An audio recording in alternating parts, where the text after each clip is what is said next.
Let's have a conversation on the sport of kayak bass fishing. I was lucky enough to get into this sport in the early 2000s and witnessed its rise. So many innovations have come along the way, and I'm still a purist. You won't find electronics on my kayak, you won't find a pedal drive or a motor. Just me and my paddle. What made me fall in love with the sport was the connection it gave me to the natural world. I try my best to keep it simple and use my mental tackle box to the best of my ability. I've been lecturing and giving seminars across the country, and I've spent a lot of time on simplifying your kayak angling. So let's have that conversation today.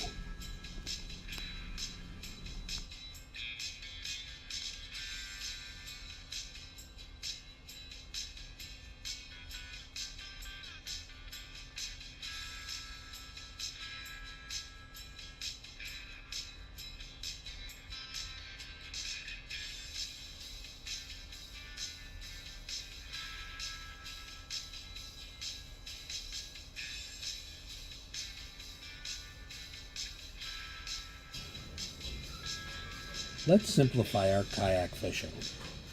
By organizing a small tackle bag for your kayak, you will find you won't be overwhelmed with lure choices when you're fishing in the moment.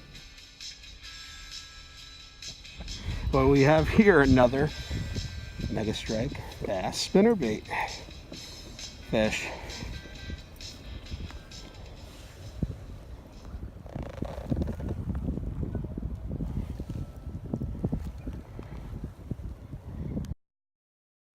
I love to connect with these guys on spinnerbaits.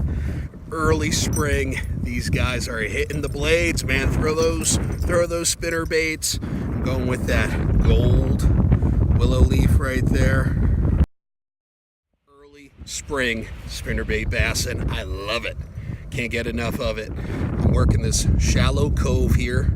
Gets fairly shallow, a lot of weeds in the summertime, and we're coming in from about a 7 to a 6 foot depth into about a foot of water. So these guys are coming into these shallows. The sun is out. We had a front move in, throwing that spinnerbait, crawling it on the bottom, just barely letting it thump, and we're catching these guys. Mega Strike spinnerbait right there, big bass spinnerbait, Roland Martin. Check it out. Yeah, son.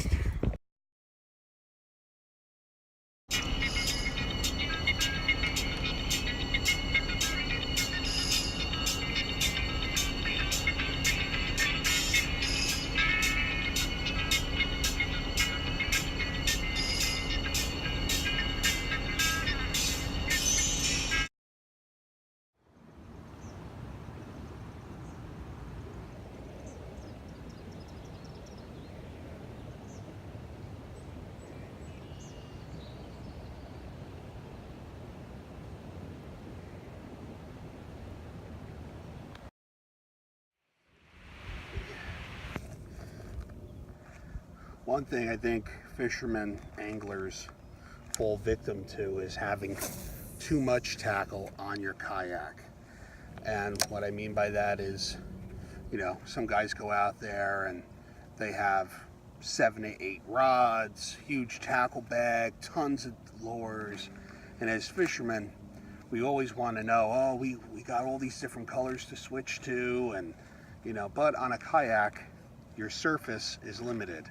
So what I like to do is simplify my angling, and just by simplifying it is, I have a small tackle bag. With this small tackle bag, I bring just what I need, maybe 4, 5 topwater baits, a few spinner baits, a few different plastics to choose from, and it gives me just the right amount of room for me to create my power fishing arsenal and to have my lures in the water more than I'm changing them to say, oh, maybe it's this color, maybe it's that color. Maybe you just need to have your bait in the water a little more and stop worrying about what you're going to change it to. That's going to create your success out here. So what I like to do is a small Plano tackle box, 4, 5 storage compartments, and I'll label it top, middle, bottom, finesse, And with these baits, now I know what I can tweak to hit different sections of the water column for that given day that I'm out there. Today, for example, I'm in my top box, top water. You know, it's May. These fish are starting to react to surface baits. So I'm using just a popper on top of the water. And with this popper on top of the water, I am giving my bait life. Like I say, you don't want to be too much. You don't want to be too much of a robot and just twitch. You know, as soon as it hits the water, I let those ripples kind of vanish. And then I give it that Academy Award performance of, you know, help, help, help, help, help, help, help. And then slowly have that top water start dying off. Impart life into your baits.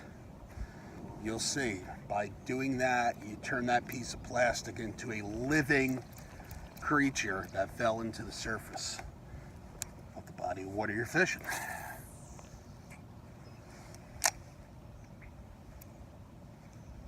And like I say, it's important to have a small tackle box when you're in a kayak.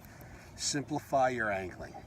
You don't need all the bells and whistles. You don't need a huge tackle duffel bag, because you know what? On your trip, you're going to spend more time going through that duffel bag looking for baits and tying on different things and having your bait in the water where it counts. So I have a few different selections with me to target different sections of the water column. Oh. Yeah, Mr. Bass. Hello, sir. Good morning to you. This is how we do it. These are buck bass, so definitely thinking that what's happening in the lake I'm fishing today is those bass are starting to move shallow. They're starting to do their thing. I'll take them. I will take them. A good topwater bite this morning. You know what? It's fun. After a long winter's nap, getting out here and seeing spring now start getting into that Memorial Day weekend. Summer is almost close. The unofficial start of summer is close. And having topwater fishing start happening. It's just an amazing thing when you throw your bait out on top of the water and these guys fly out of the water to strike it. You haven't tried topwater lures. You're just getting into the sport. Pick up a popper, pick up a buzzbait, pick up a Zara spook, and see the excitement that you'll get by targeting top water, especially when the water's like this, dead calm. They can't resist that bloop bloop on top of the water. So we're gonna let this guy go, and we're having a blast here. We simplified our fishing. You'll see, small tackle bag right here. It's all I need. All I need for success. I have just what I need. I don't have too much. I got 3 rods back there. And on those rods, you see a worm. I got a crankbait. And on this guy, I have a spinner bait, a Mega Strike. So we're going to let him go. Let's see what happens. So far, we're having a blast here. Topwater morning. Thank you, sir. Even splashed me. Beautiful day.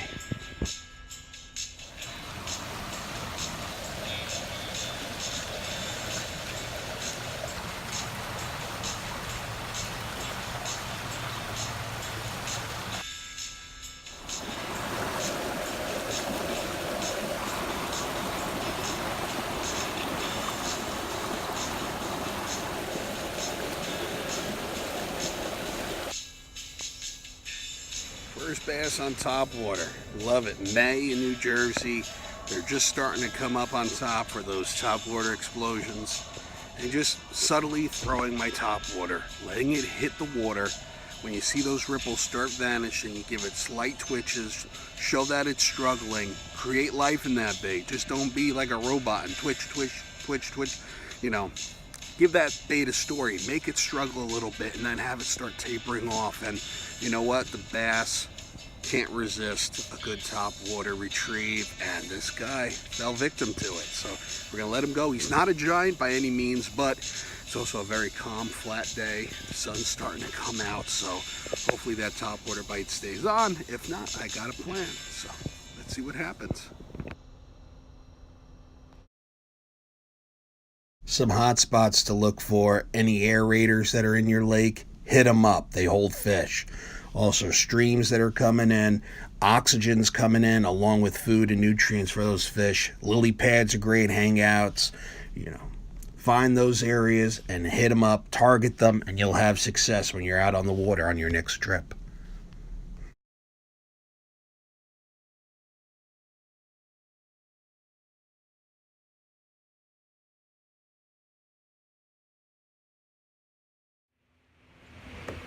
Nothing beats kayak fishing, as you see in all our videos. When we're in these kayaks, it's a blast. And you know what? The price point's all over the place.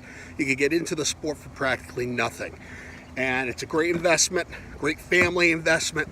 Take up kayak fishing. Many resources out there. Get your education on before you purchase one. Know exactly what you're looking for. I prefer the Old Town Predator, sit on top. Native Slayers are good. Old Town Vapor. These are all kayaks that I fished out of and I had fun in. So check them out at your neighborhood kayak dealers. So keep it real, folks. See you out on the water. Keep it real.